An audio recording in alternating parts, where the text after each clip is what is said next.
Hey, Hi, Peter. How are you to this week? yeah, I'm doing pretty well. I can't complain. How are you doing? Good. Yeah, no, I'm ready to talk about movies. Yeah, I am too. This one was a really good one this week, so I'm excited to Mm-hmm. chat about it. Well, Yes.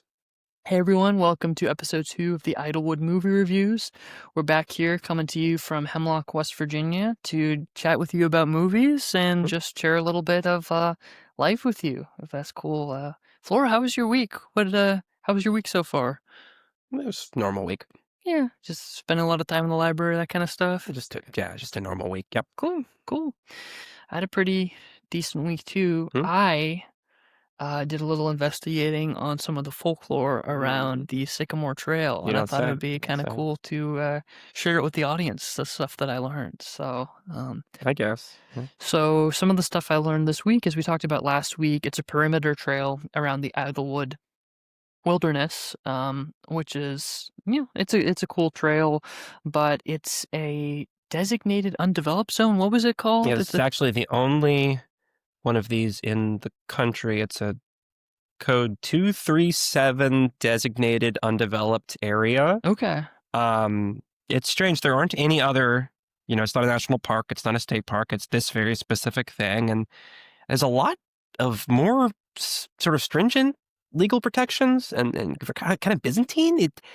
There's a sense in which to do anything, to change anything about the land, to build anything, even like to like go on it, you need unanimous approval from all three branches of the federal government, and you need state government approval, not just from this state, but from surround. It's very strange. That's But weird. for some reason, this zone is like that. They treat it a little Yeah. differently. And from my understanding, nothing has ever been successfully developed in there No, except most for people don't the even know about it, so yeah, I don't think it's anyone has pretty tried. pretty obscure. I know that the perimeter trail was kind of built in the late 30s, I believe. Yes. Right, kind of Great Depression, sort Mhm. of the era of, Appalachian Trail, I'm guessing that kind of stuff as well. Yeah, Yeah, so it although was kind of not an official like New Deal project. I actually think Roosevelt kind of distanced himself from the okay. construction of the That's trail. interesting. I know that it was like a local society that built it. They're named after the Mm. wilderness, the Idlewood Guild or something like that. Yeah, they were kind of they were kind of nutty though. Yeah, They they were were. nutty. I wouldn't. Yeah, that's really neither here nor there. We probably shouldn't look into them too much. Yeah. Okay. Okay. Well, I'll steer clear Hmm.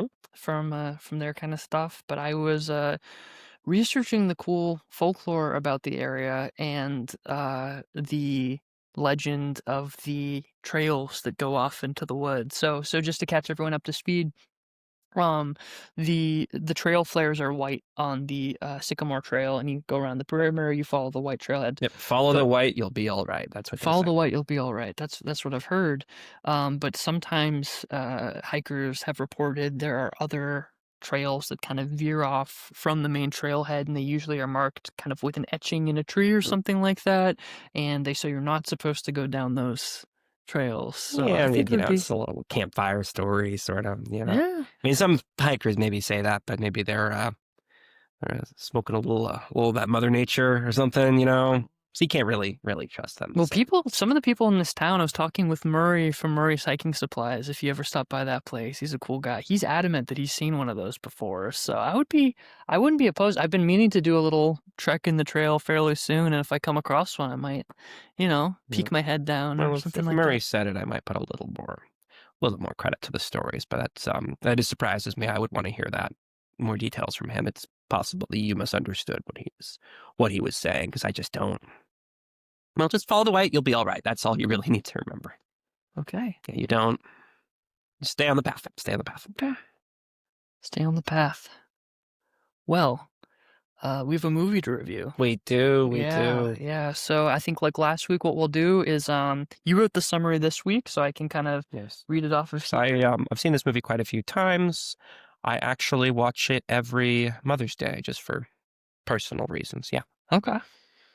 So the movie is called Comma, Kama. It's a Japanese Japanese movie. film. It's a Yeah. Japanese film. And what roughly year did I guess it doesn't say on No. the I VHS mean, box. So it seems like it could be really old, but then there's some details in it that maybe make it a little more contemporary. It's yeah, difficult. And again, I have a big archive of movie descriptions, and there's nothing in there about it. yeah. So this, So well, I'll go ahead and read the description.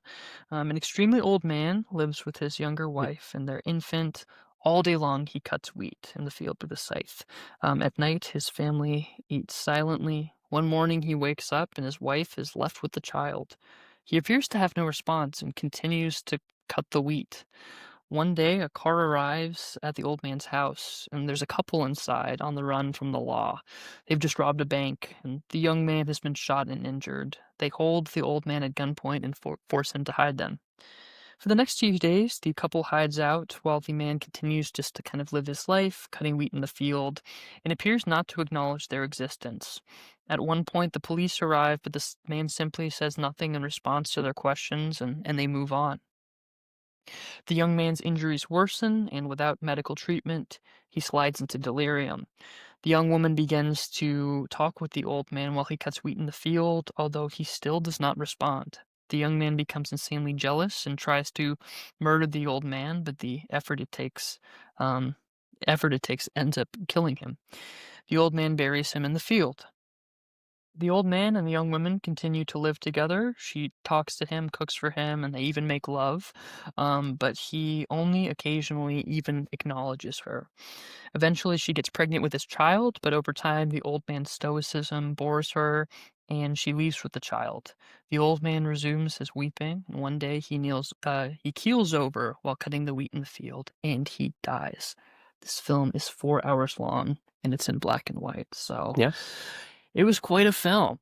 Yeah, it What are your doesn't. thoughts of it? Well, it doesn't sound like it, but this is one of the funniest films I think I've ever seen. Yeah, Just because so little happens, and it's so insistent on so little happening, and the old man, all of these things he could react to, he just chooses not to, and yeah, he speaks maybe a handful of words in the yeah, entire film. He mostly just cuts the wheat, and it's sort of hypnotic, soothing to watch him doing it. It's very what's that book with the cutting the wheat? Tolstoy? Sure, yeah, Yeah, but anyway, that's mostly what happens is the cutting of yeah, the wheat. The description, it sounds like, it sounds like there's more action than there is, but most of these plot points, if you compress them all together, probably 25 minutes of yeah, the film. yeah. And most of it is just the wheat. It's just the kind of the wheat. And yeah, I love this film. It seems to have absolutely nothing to say, and because of that, I think it kind of says everything. I mean, I thought it had a lot to say, kind of in the Mhm. subtext. I was trying to interpret the kind of who the man was. He's obviously very stoic. All he does is cut the wheat. That is his purpose. He gets up every morning. He cuts the wheat. He goes to bed. He seems to find no purpose in the first family that he's in, and No. then the other one that kind of forms. He finds no purpose. He engages minimally with these individuals. I mean, what do you think he meant? Well, I do think there's not enough art that explores the tedious and the mundane. Mhm. And I think that's really what this movie is about, is tedium and the mundane.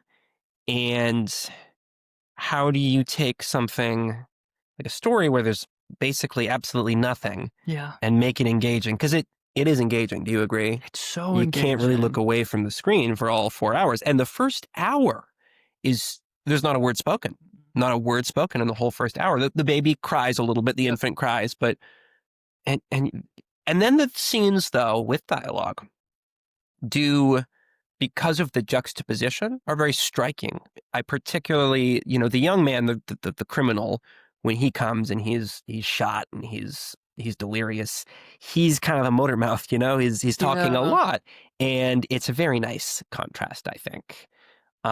It's a little bit roundabout. You asked me what the film was trying to say. Yeah. Um, I couldn't tell you. I probably would have to watch it a few more times before I Yeah. could really answer that question. Hmm. The one thing that sort of came up to me was the idea of a quiet mind. Mm, I think one thing that we're very focused on in our world, and maybe half the reason that you and I kind of moved out to Hemlock, is we're so absorbed with different, we're so stimulated all the time, right? yes. um, were absorbed with technology. And when I was living in the city, you had to commute every day, which was overstimulating, and everything was really loud. And it's a lot more quiet out here.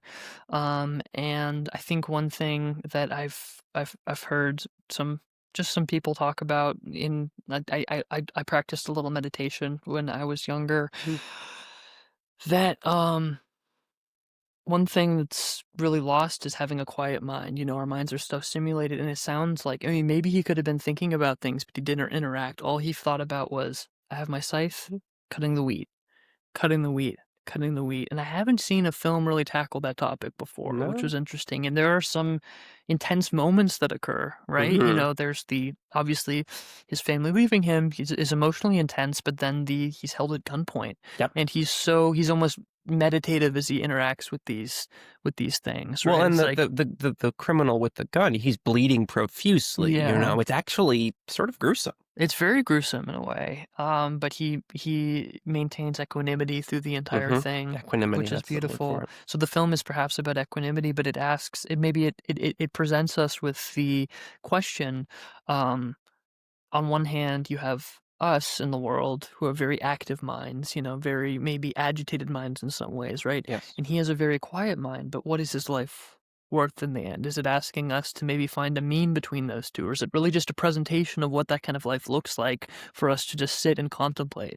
So that was kind of what I took away from the film.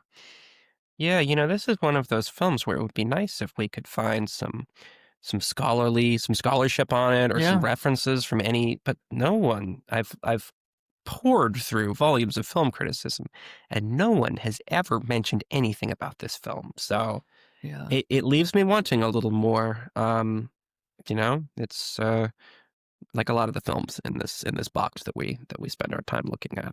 Well, I know you don't use the internet too much, but I actually looked it up and I I found have nothing. not used just I've not used the internet now in 6 years. Congratulations. Yeah, It's absolutely. really cool. I hope to get to that point at some point, Yeah. but not quite yet. But I mean, I still have to post this on the internet, so this will be our little internet interactions if you don't mind doing that a little bit. But you're not using it. I'm the one who's posting. So, Okay.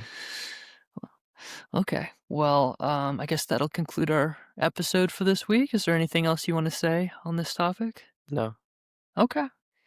You want to join me again next week and I probably can't. you probably I can't? mean, don't rule me out, but Okay. don't plan for me to be here. No. Okay, cool. Well, it might just be a solo episode with me next week, everyone. But Flora, thank you so much for joining me, Thank you, and Peter. hopefully you can join again for another episode in the future if you can't make Maybe, next maybe. week. And thank you for the film suggestion, and I really look forward to watching some more films together All right. if we can. All right. Well, thank you everyone so much for watching, and Over and please take out. care.